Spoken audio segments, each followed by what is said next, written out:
And soon we were down at the docks.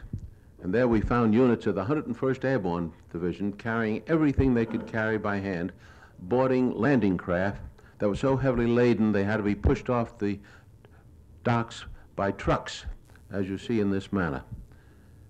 And these men were being taken out to larger craft and boarded for the invasion. And here we see several units carrying grenades, bazookas. They didn't have an opportunity to load this aboard jeeps that were not fully available at this particular moment. We were aboard a fleet of LCIs, and here shown with the commander of the invasion group in the center, and the captain on the right, rather the captain of our ship, Lieutenant Patton, was in command of the LCI number 5, and we found out that he participated in several invasions in the Mediterranean area, and we felt rather confident that he knew what he was doing.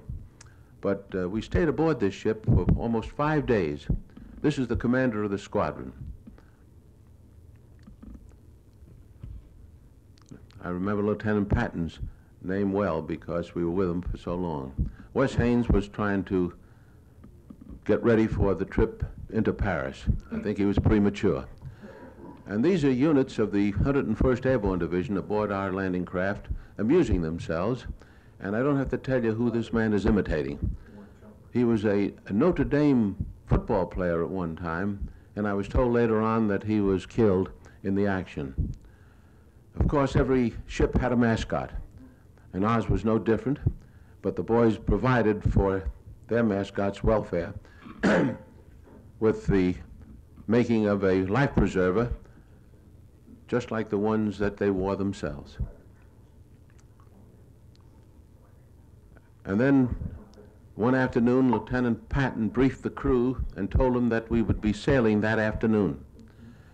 And they let out a cheer because this is the job they were waiting for. They wanted to get it done and go home. And here we see the LCI number 4 with the commander moving out into the channel. And this was a tremendous sight to see ships from one end of the horizon to the other. Ships of all kinds. They tell me there was well over 1,000 ships. But even so, we thought this was just another exercise. As we continued on, we felt that we'd be turned around, go back and try again another day.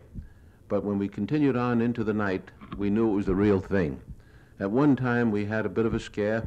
They said there was a submarine in the area, and one of the DE boats threw some bombs into the channel. And they exploded, but we never saw any attack at all.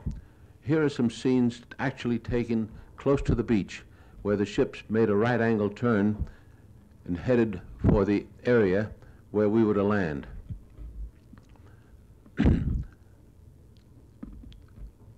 That is a DE boat in the distance.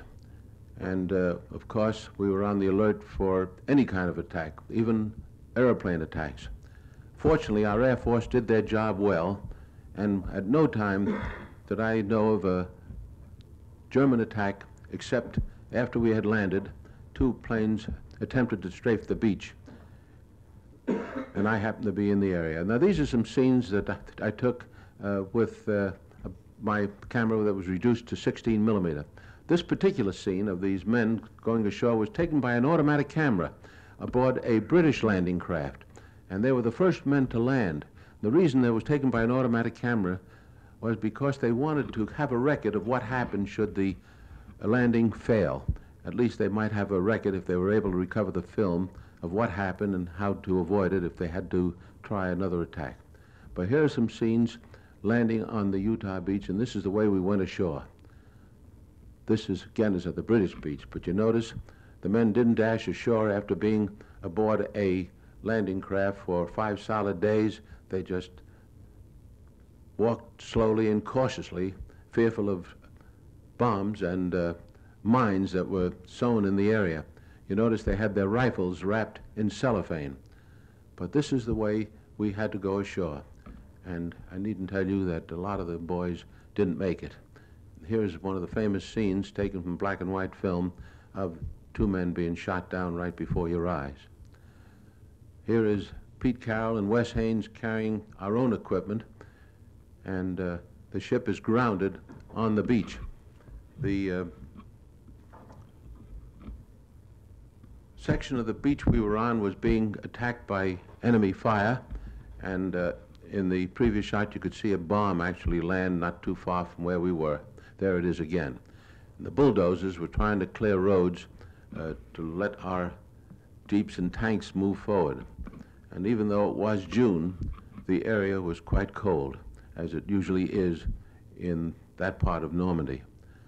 Of course, the men dug their foxholes a little deeper, and we had the good fortune of finding a concrete wall which helped serve as protection. But even now, we're taking some of our wounded back to the beach so they can be transferred back to England. But when the tide went out, the ships could not come in close, or those that went aground had to wait for high tide to be refloated if they weren't hit. We stayed on the beach the first night and lived in a foxhole, and soon we showed some of the first prisoners taken in the area late the first day, who were captured close to the beach and were sent back to England because there was no room to keep them there.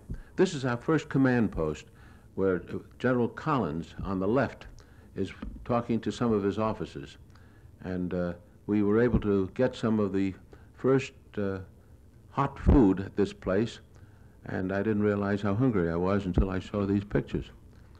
There's Larry LeSueur again, and Bob Landry on the right.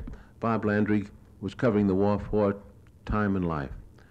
And although it kept me very busy for 8 solid days, I used up all the film I had and decided to go back to France to get some more and probably to get a bath. I hadn't had my clothes off during that entire time.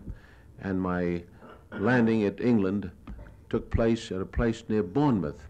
It almost looks like the cliffs of Dover that everyone is familiar with, but it was a beautiful sight to see the coast of England and know that I could get some rest after a while.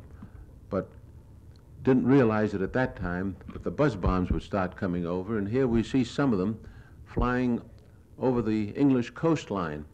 And these buzz bombs were a terror weapon. They didn't know where they would land, but the British were quick to set up machine guns and anti-aircraft fire to knock them out of the sky, and they managed to shoot down quite a few.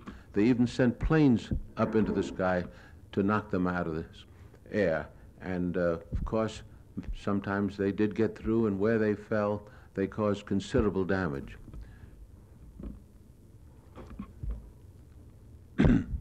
But you must have missed that pretty good shooting. There's one actually coming down, and it landed in the London area, and wherever they landed, they caused considerable damage. My second crossing of the Channel was made on an LST, and this time with units of the 3rd Armored Division that was sorely needed because they were bringing over more tanks and vehicles to carry us in the direction of Cherbourg, because we needed a port badly. The LST was manned by a British crew. That's the captain in the British uniform. But we were in a long convoy of many of them, everyone loaded to the gills with equipment that was sorely needed. But here you'll get an idea of what the beach looked like, and these ships are actually waiting for the tide to recede so they could send their equipment ashore without going through deep water. On D-Day, they had to go through the deep water. And at this particular moment, they're waiting for the ramps to be rebuilt after a severe storm so they could go ashore without damage.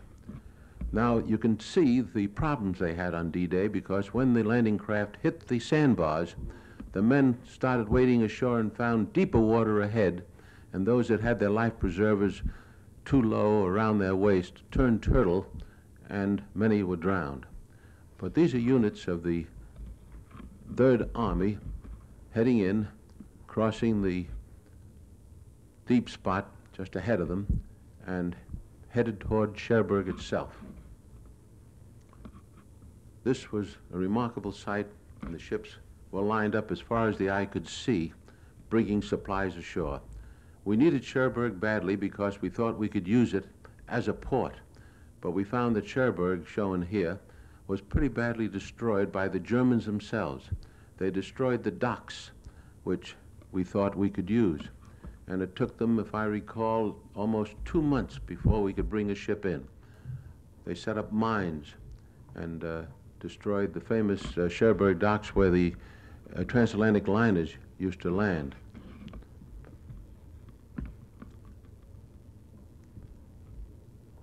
They not only destroyed the docks, but also the inland bridges that crossed the rivers that entered the Cherbourg area, the canals.